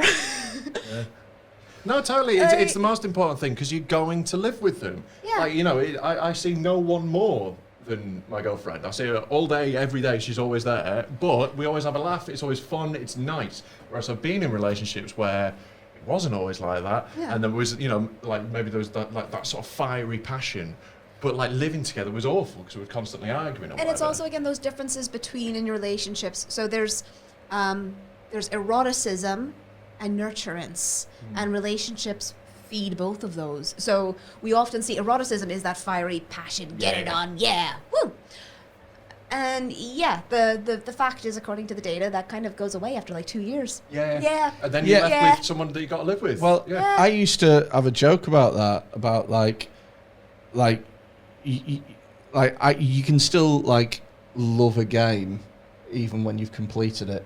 Yeah. Do you know what I mean? Yeah. Like, you like there comes a time where it's like that fieriness goes away because all the fucking Or the combos. Do you know what I mean? You up, know, up, down, down, left, Yeah. right, left, right, A, B, start. Yeah. Well, I think because eroticism, I think a little bit of it's based on like mystery and like all that sort of thing. And Tension of like and that being mystery and allowed. tension goes like there's no risk. I know but my once girlfriend's into me. Once you know how to fucking complete it, it's like I still love playing the game, but in a different way. And that's why. I So don't within rip it out the box anymore. I just So within that love triangle dynamic, your relationship can go anywhere in that because an arranged marriage could start 100%. So and end up as passionate love. Absolutely. You click, you get on, and even if you don't ever get to that sex, eroticism, hot, heavy stuff, you still can be really intimate. You can share thoughts, feelings, and with arranged marriages, isn't it the case that the parents find the partner? I think it would very much depend on the culture. Yeah, Because the thing the is- parents or a professional, not like Matchmaker. me professional, but like Yeah, someone who's much more of a charlatan. no, somebody within the community. Yeah. Do you know who I think are fucking charlatans in the dating community? The people that do, the undateables. The people behind that matchmaking service. Yeah. They are fucking running a racketeering fucking They're thing. basically like the people who categorise the Paralympic events, aren't they? They're just like, it's like you're similar.